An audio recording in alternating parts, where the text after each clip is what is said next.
Rob, just the brazen way this suspected shooter walked into this building, his weapon by his side in broad daylight during rush hour in Manhattan. What do you make of that? He was determined. He drove the entire way out, and they had him tracking through New Jersey, I think somewhere in the 4 to 4:30 p.m., and got into Manhattan and did this around 6:30. So he wasn't even stopping to think about it. He's been fantasizing about this. He had these actions in his mind, and he just got out of his vehicle. He even left another weapon and more ammo in the car, got out with this weapon, probably a spare magazine or two, and then just walked in and started shooting. And I think that's where you really have problems with how do you react to that? I mean, action always beats reaction every time. If he walked into a building, even the uniformed police officer is seeing thousands of people come through those doors and not expecting that. And even if he saw the weapon, by then to get his weapon out and actually use it in a force that could counter it was really tough.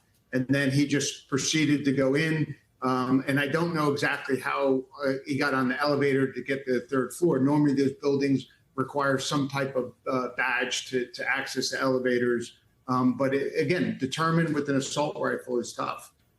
Danelle, what kind of preparation or planning do you think could have gone into this? Well, more is going to come out in the days and weeks coming ahead, but it clearly, as Rob just said, this individual was what we call a determined assailant.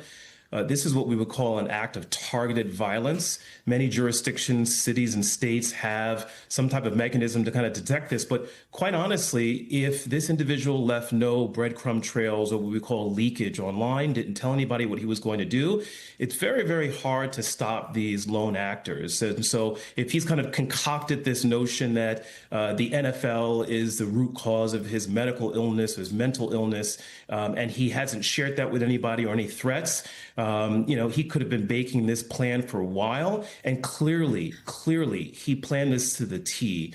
Double parking in front of the building. I lived in that area in New York City. He passed by literally dozens of skyscrapers that are just like that. So this is clearly a targeted act. He's probably been planning it for a while and maybe even keeping it to himself.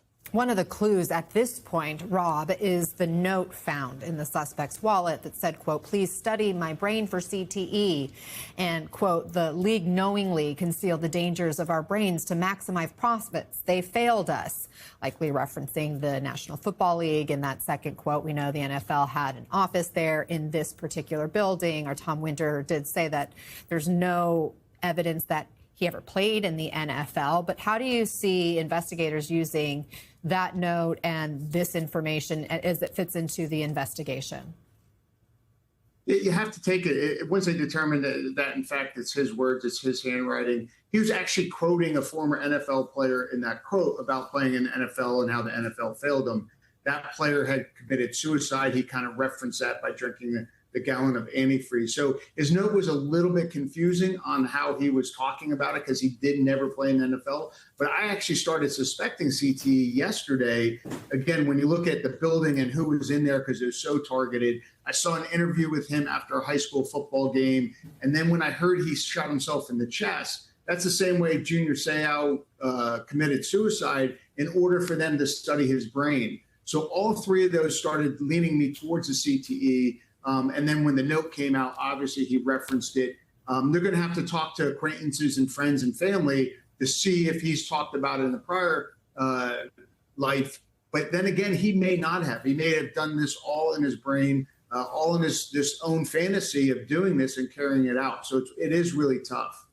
I want you guys to listen to a witness who was in this building at the time of the shooting. Watch this.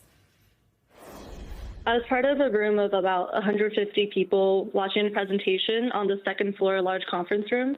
We heard multiple shots go off in quick succession from the first floor, and a lot of us just rushed into the room. Some went out in the back door, out onto the street. Other people, including me, we ran into the conference room and then eventually barricaded the tables across the doors and just stayed still. I think it was very, very apparent through all this that a lot of us were young. A lot of us went through training in elementary school of what to do in an active shooter situation.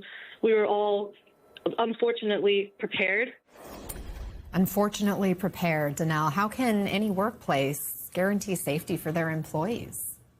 No, we're seeing the evolution of high school shooting training, assailant training. These individuals were probably trained in elementary school and high school, and then they're growing up and they're adults and they're applying these skills. I'm sure that building and other large buildings will start looking at what they can do to protect badge access, things like that. But once again, you had an NYPD officer in the lobby. He's there as a deterrent for normal crime. He's certainly not there to combat a determined assailant.